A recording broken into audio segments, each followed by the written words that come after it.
Bismillahirrahmanirrahim. Assalamualaikum warahmatullahi wabarakatuh. Waalaikumsalam warahmatullahi wabarakatuh. Hai sobat podcast HI, balik lagi bareng saya Ferry Muhammad Anas atau biasa disapa dengan Bang Ferry. Di tempat kita ngobrol santai, penuh inspirasi dan pastinya seru banget. Tema episode kita kali ini adalah mari kenali diri, raih prestasi, ngobrol santai bareng konselor sekolah bersama SMP Islam Harapan Ibu. Nah, hari ini kita kedatangan tamu istimewa, yaitu seorang konselor dari Kantor Layanan Psikologi Penjurusan dan Karir atau LP2K yang sudah beberapa tahun bekerja sama dengan sekolah kita. Nama beliau adalah Bapak Ahmad Baihaqi, MPSI, psikolog. Yuk, langsung saja kita sapa beliau. Assalamualaikum Pak. Waalaikumsalam warahmatullahi wabarakatuh. Baik, kenal sedikit Pak Baihaqi, bisa dijelaskan profil singkat dan sejak kapan mulai bekerja sama dengan sekolah kita? Oke, bismillahirrahmanirrahim. Assalamualaikum warahmatullahi wabarakatuh. Selamat siang, sobat apa Siap. nih? Sobat podcast Hai HI. Sobat apa tadi podcast? Podcast Hai HI. Oh, Hai AI. Iya. Oke. Jadi sebelumnya tadi sudah dikenalkan ya, saya dengan Baihaqi, salah satu tim konselor dari LP2K, singkatan kita ya, Layanan Psikologi Penjurusan dan Karir, yang kurang lebih sudah hampir 4 tahun ya Pak ya. Oh, 4 tahun Pak ya. Kurang lebih ya 4 tahun kita dalam melakukan proses asesmen minat dan bakat untuk siswa-siswa dari mulai kelas 7 sampai dengan kelas 9. Oh, baik. Seperti itu Pak. Nah, biasanya kalau ke sekolah Pak, yang paling berkesan itu apa Pak? Gurunya, anak-anaknya, atau suasananya Pak? Yang pasti kalau kita datang ke sekolah itu suasana ya. Suasananya Pak. Beda dengan suasana di kantor gitu ya, yang serius gitu kan. Oh, ini Tapi banyak. kalau sekolah kan rame gitu. Iya, betul. Rame dengan dinamikanya, riuh rendahnya gitu ya. Oh iya, betul. Jadi merupakan sebuah tantangan ya untuk bagaimana kalau misalnya kita datang ke sekolah untuk melakukan proses asesmen atau konseling gitu ya. Udah pasti berbeda dengan kondisi orang dewasa. Betul. Seperti itu Pak. Baik Pak Baihaqi, kita masuk ke sesi pertanyaan tentang kenali konseling. Oke, siap. Banyak siswa yang masih mengira konseling itu kan cuma buat yang bermasalah. Betul. Sebenarnya apa sih Pak konseling itu? Jadi konseling itu kan sebenarnya adaptasi kata dari konsultasi sebenarnya. Ketika kita melakukan sebuah proses konsultasi itu sedang on proses, jadi disebut konseling gitu ya. Artinya apa? Artinya ketika kita sedang ingin melakukan konsultasi, kita kan sedang membawa problem, masalah gitu ya, yang mana kemudian betul menjadi stigma bahwa ketika kita melakukan konseling, kita memang sedang lagi ada masalah gitu ya. Tapi masalah dalam hal ini kan bentuknya macam-macam.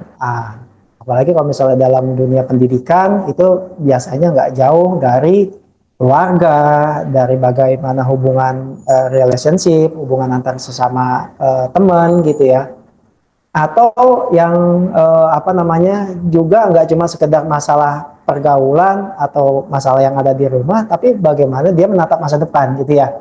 Terutama dalam hal ini dalam proses belajar, dalam proses bagaimana bisa beradaptasi dengan suatu mata pelajaran. Jadi memang perlu diluruskan lagi ya bahwa konseling itu nggak cuma sekedar mengurai masalah, tapi menjadi teman berpikir. Gitu ya. Jadi konselor dalam hal ini berperan sebagai teman berpikir ketika si konseli itu datang bawa masalah, sebenarnya dia sedang ingin mengurai masalah yang ada di pikirannya dia gitu ya. Masalahnya macam-macam itu tadi yang tadi sudah sebutin. Jadi gitu ya.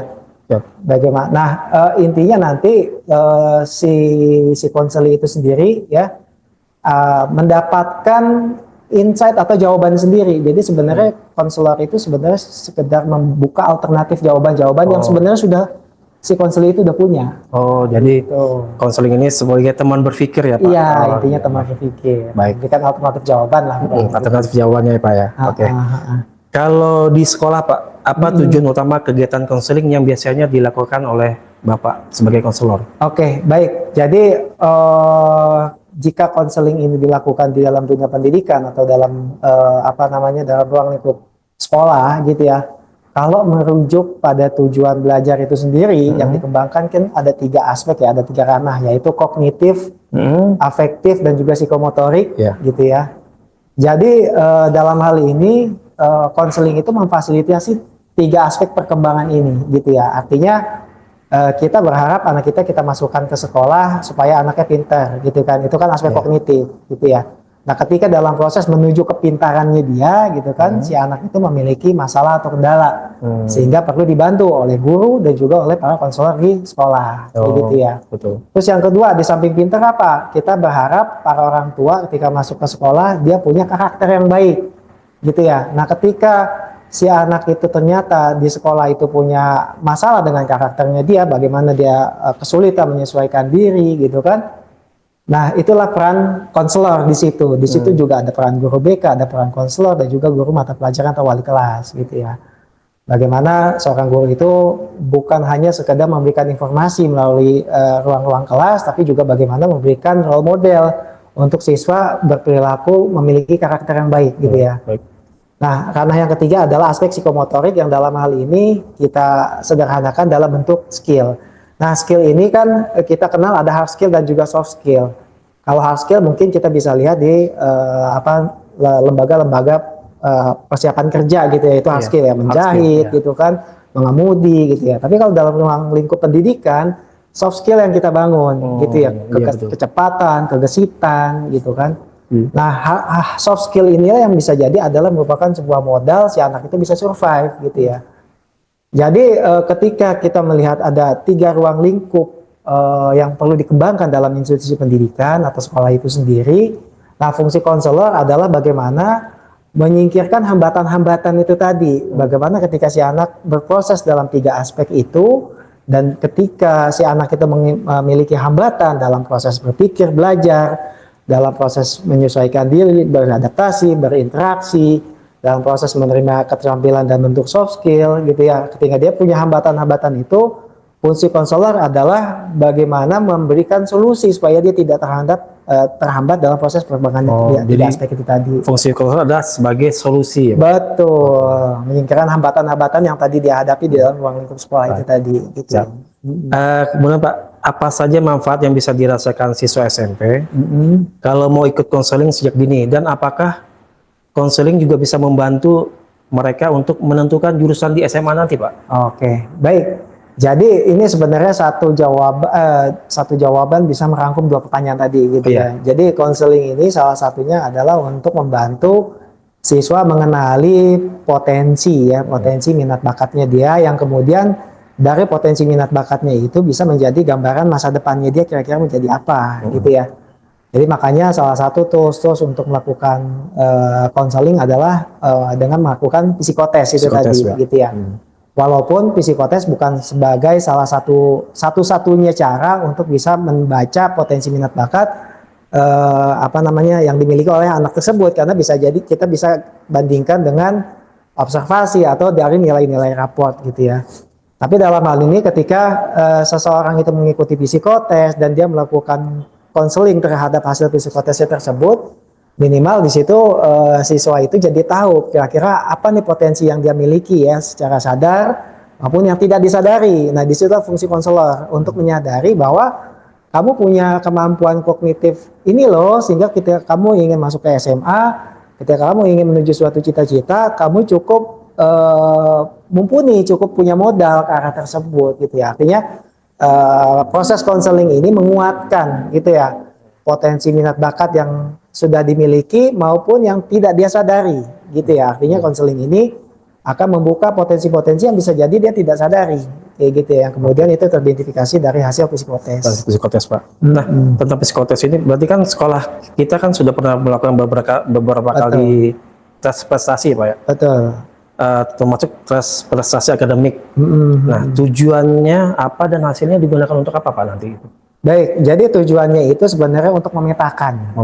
Gitu ya. Jadi fungsi pemetaan ini kan agar kita mengetahui di mana sih letak-letak potensi yang perlu kita optimalkan, gitu ya. Dan letak-letak mana potensi yang perlu kita perbaiki, gitu ya. Karena kalau misalnya kita nggak petakan, kita mungkin sekedar mengeneralisir sebuah masalah, gitu ya. Contoh begini, kalau misalnya ternyata kita punya kemampuan kognitif ya, kemampuan berpikir, kemampuan berhitung yang baik, gitu ya. Ya mungkin, wah anak ini pintar, tapi dalam hal aspek apa dulu? Karena kemampuan berpikir itu kan bentuknya macam-macam. Ada kemampuan verbal, Oh iya. ada berkata-kata Iya. gitu ya. Ah. Anak yang jago pidato, berani, tapi kita langsung labeling, wah anak ini pintar, tapi dalam hal aspek verbal, jangan-jangan aja iya. gitu kan. Tapi kalau hitung-hitungan dia jeblok, misalnya Ya, gitu iya. kan. Makanya perlu kita arahkan sesuai dengan potensi Oh, bakatnya jadi dia. digali gitu. lagi potensinya, Betul, bakatnya ya Pak ya. betul. Nanti kan kelihatan tuh mana yang menjadi aspek kekuatannya dia, gitu. Itu yang harus kita optimalkan, itu yang kita jaga, gitu kan. Begitupun juga dengan aspek yang menjadi kelemahan, itu yang harus kita kenali juga, kita identifikasi agar apa?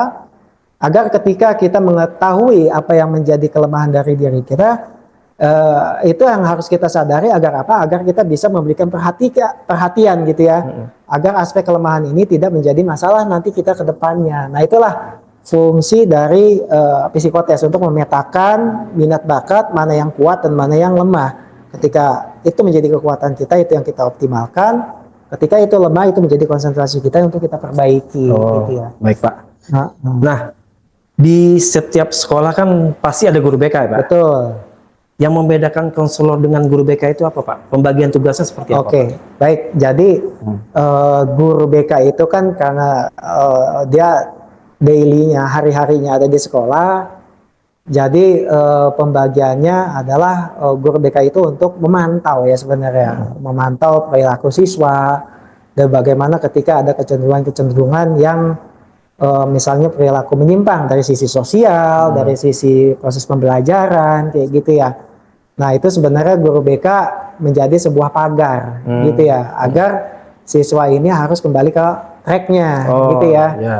Contoh misalnya kalau misalnya prestasi dalam mata pelajaran tertentu menurun gitu kan, bisa jadi guru mapel ini bisa bicara ke guru BK untuk mengkonsultasikan bahwa siswa ini mapelnya menurun. Kenapa? Bisa digali, jangan-jangan bukan karena anak ini tidak mampu secara kognitif, tapi bisa jadi lagi ada masalah di di rumahnya gitu, karena iya. itu peran guru BK. Terus yang kedua, masalah penyimpangan perilaku ya. Misalnya nakal, bandel gitu kan. Apa sih yang menyebabkan anak ini memiliki penyimpangan? Nah, itu salah satunya bagaimana guru BK itu bisa meluruskan, mengembalikan peserta didik atau siswa ini ke track yang sesuai gitu ya. Nah, terus jalur yang lurus. betul. Nah, terus fungsi konselor dalam hal ini apa? Fungsi konselor dalam hal ini adalah sebagai mitra strategis dan profesional. Jadi ada beberapa tools-tools yang mungkin bisa membantu guru BK untuk bisa mengidentifikasi permasalahan apa yang dialami sama siswa tersebut. Tapi ternyata guru BK ini memiliki keterbatasan. Salah satunya adalah penggunaan alat psikotes, gitu ya. Yang mana di sini kan memang harus memiliki izin penggunaan alat psikotes yang harus psikolog dan seterusnya. Yang bagaimana kita bisa membaca hasil psikotesnya, bagaimana kita bisa menginterpretasi hasil psikotesnya, gitu kan. Nah, disitulah peran konselor sekolah ya dalam membantu guru BK menangani kasus-kasus yang dihadapi di sekolah. Oh, gitu. luar biasa sekali. Betul. Jadi kita tahu ya bedanya tugas konselor dengan guru BK itu berbeda ya. Jadi guru BK ini seperti pagarnya ya Pak ya. Betul. Dan kita sebagai partner konsultansi guru BK sebenarnya gitu ya. Jadi banyak kasus-kasus yang konselor sekolah itu tangani sebenarnya adalah kasus-kasus yang sebenarnya guru BK itu sudah melakukan beberapa tindakan intervensi gitu ya, intervensi untuk meluruskan kembali kasus si anak misalnya gitu ya.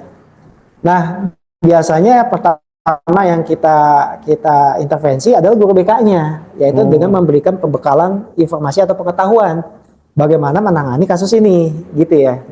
Tapi kalau misalnya memang mungkin ada beberapa kasus-kasus yang mungkin baru bisa ditangani oleh psikolog, terutama itu berkaitan dengan masalah kesehatan mental, biasanya seperti itu. Misalnya udah masuk ke gangguan-gangguan jiwa, misalnya kayak gitu kan. Jadi konselor dan guru BK ini satu kesatuan apa? Betul, betul. Nah, baik Pak. Sekarang kita masuk ke sesi pertanyaan inti Pak dari episode kita hari ini tentang kenali diri dan potensi.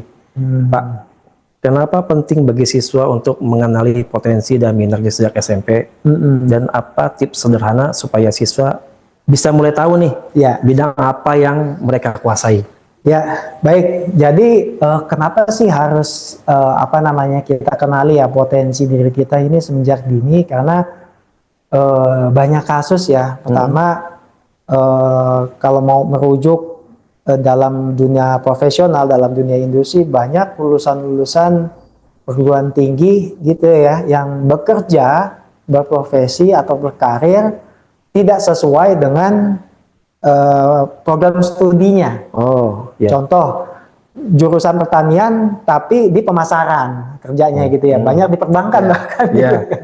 Admin mungkin. Betul gitu ya. Kenapa bukan jadi petani misalnya gitu kan, atau di ada juga saya punya saudara juga lulusan kedokteran malah jadi pengusaha gitu kan. Ya. Artinya orang tua itu kan sudah memberikan waktu, biaya anak ini untuk mengikuti jenjang pendidikan yang seharusnya linear dengan profesi yang dijalankan gitu kan. Tapi kok ternyata banyak yang tidak sesuai. Nah, itu merujuk pada pangkalnya di pendidikan itu sendiri. Apakah pendidikan yang kita ikuti itu sudah sesuai dengan potensi minat bakat kita gitu ya. Nah, oleh sebab itu pentingnya kita mengenali potensi minat bakat bahkan semenjak SMP ini. Nah, banyak yang sering, saya bukan bilang tersesat ya, terlalu ekstrim ya kalau bilang tersesat ya. Ada anak-anak yang lulusan SMP yang seharusnya itu dia SMK malah SMA gitu ya. Tapi anak SMA, anak yang seharusnya dia SMA malah SMK gitu ya. Karena sangat disayangkan ya kalau misalnya ternyata anak ini ternyata punya bakat di bidang mesin gitu ya. Tapi masuknya SMA kan sayang gitu ya. Atau anak ini punya punya gaya berpikir, misalnya dia suka teoritis dan bisa jadi dokter lah misalnya. Tapi ternyata mumpung SMK itu bisa langsung cepat kerja, biasanya orang tua langsung masukin ke SMK, padahal masa depannya dia tuh sangat panjang gitu ya. Bisa jadi dokternya, intelektualnya tinggi gitu kan, IQ-nya tinggi, terus dia kuat di biologi, tapi malah dimasukin ke SMK yang nggak sesuai dengan cita-citanya dia gitu ya. Nah, oleh sebab itu perlu diidentifikasi nih mulai dari SMP ya, mulai dari dia potensi kekuatan di mana, kesukaannya di mana, agar linear gitu ya. Ketika dia nanti masuk kuliah, dia mengambil profesi, itu adalah sebuah kemampuan atau skill yang memang sudah dia rawat semenjak dini, yaitu semenjak SMP itu tadi. Jadi sebelum pas COVID ya, bukan sebelum itu ya, pas COVID itu kita pernah sama nih kayak manggil podcast kayak gini gitu ya. Sebenarnya pertanyaannya itu kok bisa kamu lulus ITB gitu ya, lulus seleksi masuk ITB waktu itu ya. Waktu itu kita panggil 2 anak ya, laki dan perempuan. Anak yang pertama bilang, jadi sebenarnya dia sudah sudah bercita-cita untuk mengambil sebuah jurusan di ITB itu dari semenjak kelas 2 SMP bahkan gitu ya. Nah, ketika dia lulus, dia mengikuti jalur SMA dan IPA, di-challenge sama guru BK-nya. Emang mesti ITB, kenapa jurusannya mesti ini gitu kan? Karena dia emang udah punya cita-cita dari SMP dan dia udah dia persiapkan lah, kayak belajar segala macam gitu kan. Challenge itu malah justru makin menguatkan. Akhirnya lulus ke ITB dia. Lulus ITB. Jurusannya waktu itu kalau nggak salah teknologi pangan.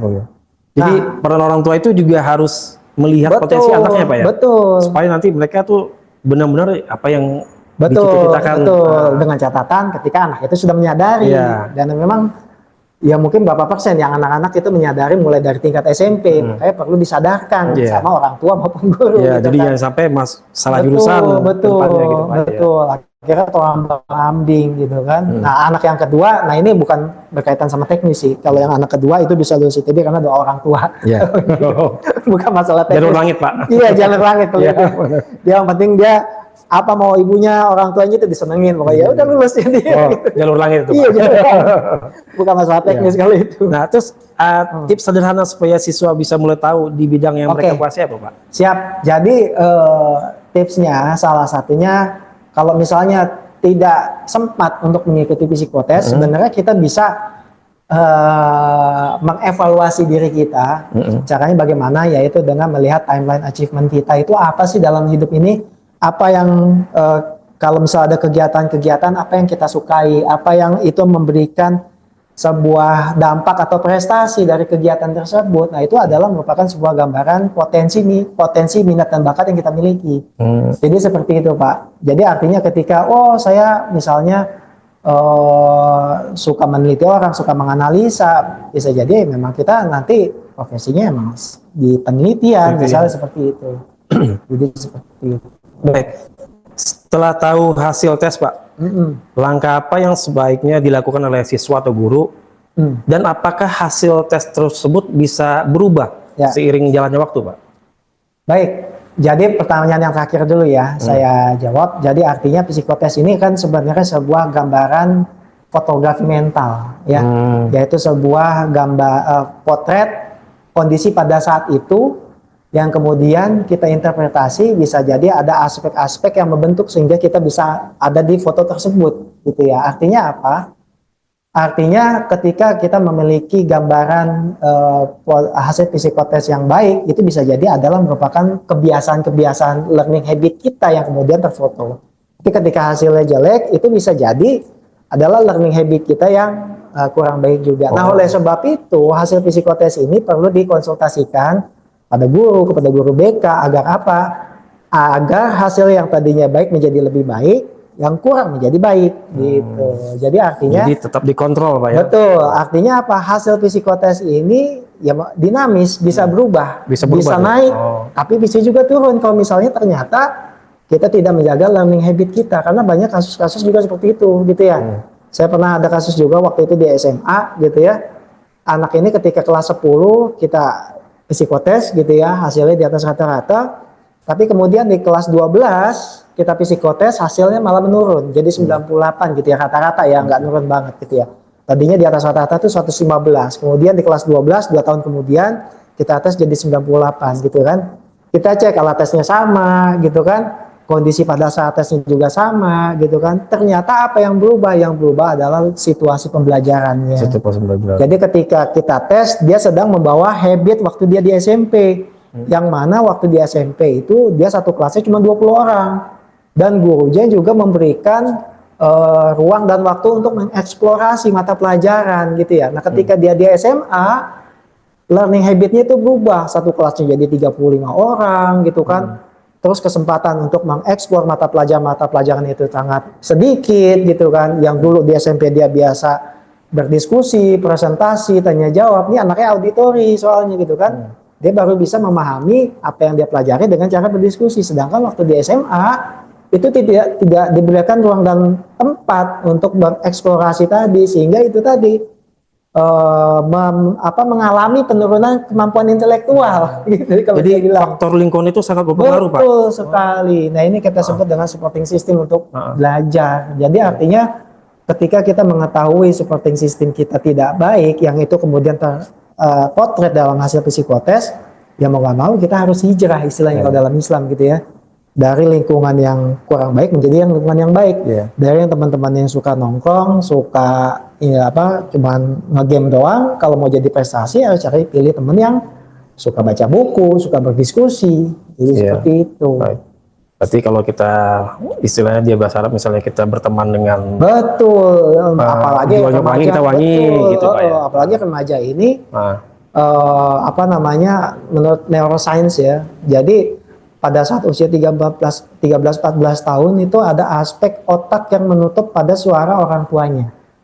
Ya, dan yang lebih didengar itu adalah suara teman-temannya gitu ya. Apalagi remaja, Pak ya. Apalagi remaja. Jadi artinya secara natural gitu lah, secara nature remaja itu memang memiliki sikap rebel atau membangkang terhadap orang tuanya. Karena secara otak aja udah menutup dia gitu kan. Yang kemudian malah didengerin apa kata temannya, padahal instruksinya A nih, orang tua bilang A gitu ya. Dia nggak dengerin, tapi kalau temannya bilang A, dia ngikutin gitu kan malah. Berkelompok, Pak ya. Betul, artinya ketika anak remaja itu memilih lingkungan yang baik, itu tadi dia akan terbawa baik. Jadi untuk orang tua, pilihlah sekolah yang tepat. Sekolah yang tepat, supporting system yang tepat, guru yang tahu bagaimana kondisi si anak, dengan pendekatan metode belajar yang tepat, sehingga itu bisa memfasilitasi itu tadi aspek ya, kognitif, afektif, dan psikomotorik. Karena manusia itu kan berkembang 3 situ. 3 situ Pak. Baik. Betul. Nah, dari pengalaman Bapak mendampingi sekolah, biasanya bidang apa saja yang bisa dikembangkan menjadi prestasi atau lomba akademik? Misalnya Hal anak akademik, punya akademik, misalnya anak punya nilai bagus di satu pelajaran, langkah kecil apa yang bisa dilakukan untuk menyalurkan bakat itu, Pak? Oke, biasanya ini akan adalah sebuah saran-saran untuk sekolah ya. Ya. Jadi salah satunya adalah kalau misalnya anak ini memiliki sebuah kekuatan dalam potensi akademik, adalah yang pertama memberikan saran kepada sekolah ini untuk mengikut sertakan anak ini mengikuti olimpiade sains. Lomba-lomba Agar, juga, Pak. betul. Agar apa? Agar kemampuan yang sudah dia miliki itu tidak hilang. Karena dengan berkompetisi, si anak itu akan tetap menjaga kemampuan yang sudah dia punya, gitu ya. Nah, di sisi lain, si sekolah juga punya nilai di mata di mata masyarakat. Oh, lulusan-lulusan dari sini, kalau misalnya lulusan dari sini biasanya jago-jago nih dalam hal matematika, misalnya gitu kan, dalam hal, jadi ada salah satu sekolah juga gitu ya. Bapak bisa googling di internet itu hampir 100% lulus PTN semua. Waktu itu man apa saya lupa gitu kan.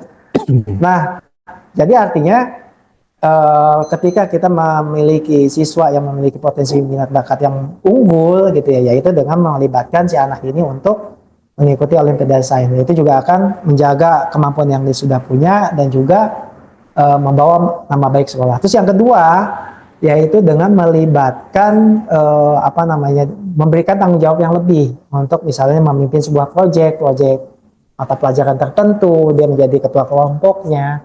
Jadi seperti dengan memberikan dia sebuah penugasan untuk memimpin sebuah proyek mata pelajaran gitu ya, di samping memelihara kemampuan otaknya dia juga, itu juga membentuk karakter kepemimpinan, membentuk karakter bekerja sama gitu ya. Karena hal ini menjadi penting karena beberapa kasus anak-anak yang memiliki kemampuan intelektual yang tinggi itu dia memiliki hambatan dalam beradaptasi atau menyesuaikan diri gitu ya. Jadi anak yang terlalu pinter gitu kan, oke, secara kognitif dia cepat dalam menyelesaikan sebuah persoalan, tapi dalam berinteraksi dia memiliki hambatan biasanya. Karena bisa jadi apa yang dia omongin itu tidak dipahami sama teman-teman yang memiliki intelektual yang di bawahnya gitu kan. Komunikasinya berbeda. Betul. Nah, oleh sebab itu untuk menjembataninya adalah dengan mengikut sertakan dia dalam sebuah proyek, menjadi sebuah ketua kelompok, gitu ya. Artinya dia akan berhadapan nih dengan orang-orang yang memiliki karakteristik yang beda-beda dan bagaimana dia bisa menyelaraskan komunikasinya. Jadi seperti itu. Baik, seru sekali kita obrolannya pada pagi hari ini. Baik sobat penonton podcast HAI, sebelum kita lanjut ke sesi pertanyaan interaktif, mari kita saksikan dulu video tentang aksi kegiatan OSIS SMP Islam Harapan Ibu saat Hari Pahlawan.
Nah, sekarang kita masuk ke pertanyaan sesi interaktif, Pak, dengan para penonton juga pendengar podcast HAI semua. Silakan jika ada yang mau ditanyakan, silakan ditulis di kolom komentar. Nanti akan dibacakan oleh moderator kita, Miss Adel. Silakan.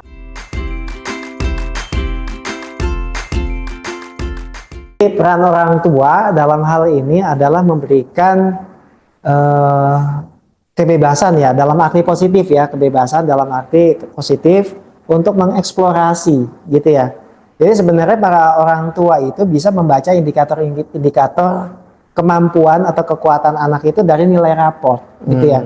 Jadi kalau misalnya dalam metode apa namanya observasi penelitian gitu ya, ada 3 bentuk ya Bapak Ibu, 3 bentuk data atau informasi yang kita bisa jadikan apa namanya gambaran untuk profiling anak kita sendiri. Yang pertama adalah dari nilai raport gitu ya, nilai raport atau dengan melakukan hasil psikotes. Jadi di situ kan akan kelihatan tuh mana yang tinggi nilainya, misalnya di nilai bahasa Indonesia, oh berarti ini anak secara verbal kuat gitu ya, atau tinggi di matematika, oh logiknya kuat misalnya gitu ya. Atau dalam hal geografi ya, kalau di SD udah ada belum geografi itu? Di SD geografi belum ada kayaknya ya. Pak. Oke.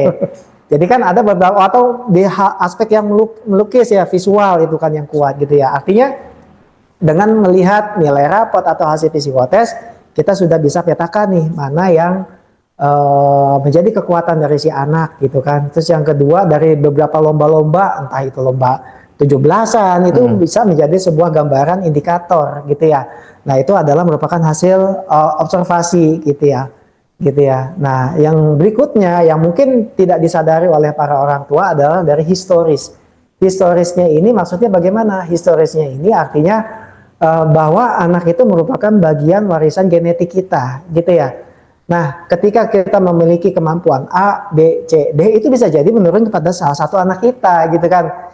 Seorang ibu yang punya kemampuan memasak bisa jadi memang nanti akan menurun ke anaknya gitu kan, atau seorang bapak yang jago berhitung, jago jualan gitu kan, nah itu bisa menurun kepada anaknya. Tapi anak saya masih kelas 6 SD Pak, bagaimana bisa mempersiapkan jenjang pendidikannya? Jadi kalau misalnya kalau kelas 6 ke apa namanya ke SMP sebenarnya belum ada isu ya untuk masalah dia mau marah kemana nih, sosial humaniora atau ke sains dan teknologi, karena itu critical area-nya ada di kelas 9 atau di usia sekitar 15 atau 16 tahun. Tapi kalau misalnya untuk jenjang SD ke SMP yang perlu disiapkan sebenarnya bukan dari sisi anak ya, tapi mental ibunya gitu ya. Siap-siap ditinggalin gitu ya. Siap-siap di apa namanya nggak didengar gitu ya. Dan para orang tua harus siap-siap bahwa anak kita sudah mulai tumbuh besar, yang dulunya mungkin terima apa adanya harus kita suapin ya. Ketika anak kita mulai beranjak dewasa, anak kita siap-siap akan mengcounter apa yang kita instruksikan gitu ya. Makanya pendekatan anak SD ke SMP untuk para orang tua adalah jangan bottom up gitu ya, atas atau bawah, tapi menjadi as a friend gitu ya, as a friend gitu ya. Artinya teman kita, anak kita bukan teman kita ya, anak kita itu sudah mulai bisa diajak diskusi, gitu ya. Karena dari tahap perkembangan Piaget, kalau Bapak Ibu pelajari ya di psikologi perkembangan, yang tadinya belum bisa berpikir secara konseptual, beranjak remaja, anak itu udah mulai bisa apa namanya berpikir secara konseptual, gitu ya. Karena terkadang clash antara orang tua dengan anak di tingkat remaja itu karena menganggap orang tua itu seperti anak-anak, gitu ya. Yang harus ini harus itu, gitu ya. Nggak ada proses diskusi. Padahal anak remaja itu udah bisa bernalar, walaupun ya masih setengah-setengah, gitu kan. Dan fungsi orang tua dalam hal ini menjadi pagar. Sekali lagi ya, jangan sampai anak kita itu keluar jalur, gitu ya. Karena pergaulan saat ini itu sangat ekstrim lah bahkan betul, Pak, yang tawuran janjian lah di medsos gitu kan, yang macam-macam gitu ya. Nah, dan kita juga tidak bisa, apalagi anak kita remaja. Kalau SD mungkin kita masih bisa menggenggam kayak burung gitu ya, taruh di dalam sangkar gitu ya. Kalau remaja kayak gitu kabur yang ada, gitu ya. Makanya dalam hal ini bagaimana Bapak Ibu memberikan ya, kalau SD ke SMP memberikan lingkungan pembelajaran yang positif. Cek latar belakang sekolahnya kayak gimana gitu kan, masuk daftar hitam gak di polsek misalnya gitu kan, terus prestasinya apa gitu ya. Jadi sebenarnya walaupun ya apa namanya SD ke SMP, yang perlu kita siapkan ini masih peran ibunya nih, peran orang tuanya, bagaimana anak kita mendapatkan lingkungan yang terbaik dalam proses berkembang, bertumbuh kembang gitu ya.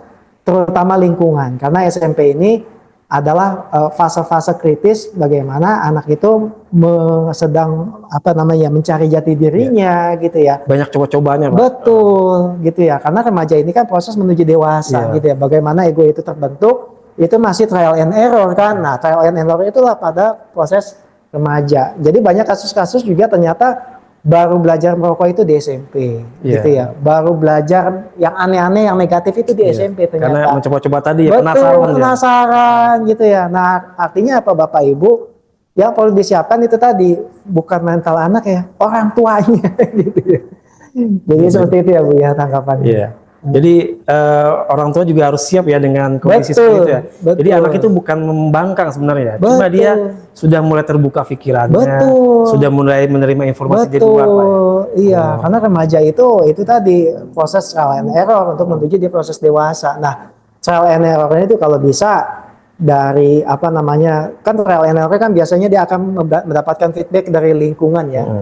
Nah, makanya lingkungan yang dikasih itu harus lingkungan yang positif. Yang sehat juga ya. Betul, yang sehat kayak gitu. Oke, baik Miss Adele, apakah ada pertanyaan lanjutan? Oke, satu lagi. Boleh, silakan.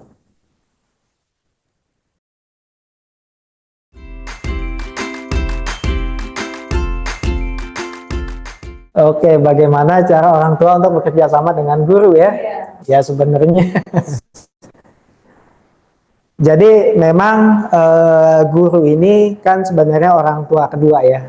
Orang tua kedua anak kita. Iya, gitu betul, ya. Dari 24 jam, 8 jam ini peran guru adalah sebagai role model atau pengganti orang tua dalam memfasilitasi proses perkembangan anak kita gitu ya, baik secara kognitif, afektif maupun secara psikomotorik.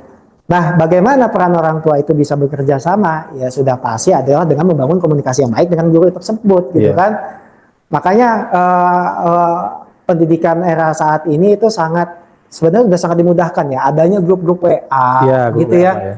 Itu sedikit banyak orang tua bisa memantau perkembangan anaknya ketika ada di sekolah, gitu kan? Atau kalau misalnya sungkan untuk bertanya dalam grup WA, kita bisa japri dengan gurunya.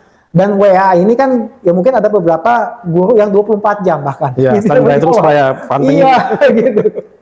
Baik guru wali kelas atau guru BK. Artinya memang ketika kita ingin membangun sebuah kerjasama yang baik, terutama dalam hal ini harus kita jaga para orang tua adalah komunikasi terutama. Komunikasi, gitu ya. Pak ya. Betul. Bagaimana seorang guru itu merasa dihargai dan diterima, sehingga dia memberikan kemampuan terbaiknya, kemampuan profesionalnya yang terbaik untuk perkembangan anaknya, gitu ya.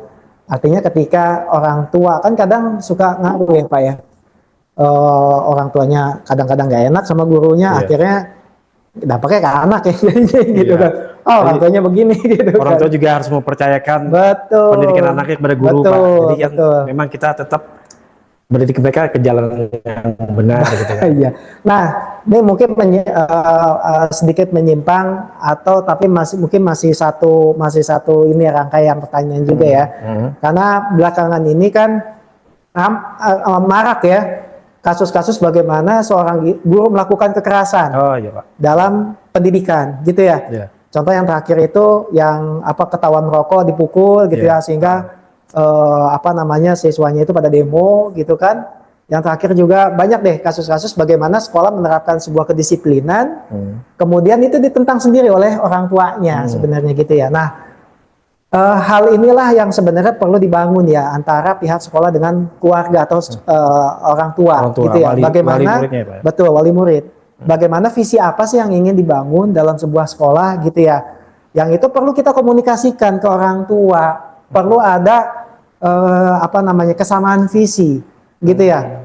Bapak, Ibu kalau misalnya anaknya bandel, boleh kan dipukul gitu kan. Nah, itu perlu ada forum gitu ya antara sekolah dengan orang tua agar ketika sekolah menegakkan kedisiplinan untuk perkembangan pendidikan yang baik kepada putra-putrinya, orang tua jadi bisa nerima. Jadi jangan sampai malah berlanjut ke kasus hukum gitu ya, sampai ke gubernur gitu kan.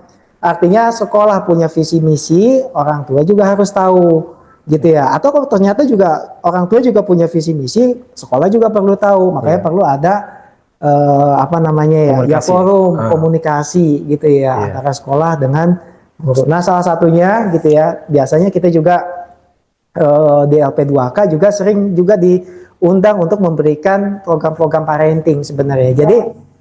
Jadi kenapa sih parenting ini menjadi penting gitu ya? Karena kita menjadi orang tua kan bukan sebuah kemampuan yang alami nature, tapi perlu dilatih juga Dilatih gitu Pak, ya. terus ya. Supir angkot aja dibawa mobil latihan ngemudi dulu. Nah ini Iya. kita jadi orang tua nggak ujuk-ujuk langsung bisa Dengan gitu kan, perlu dinamika latihan rumah. juga, perlu latihan juga. Makanya perlu ada program parenting.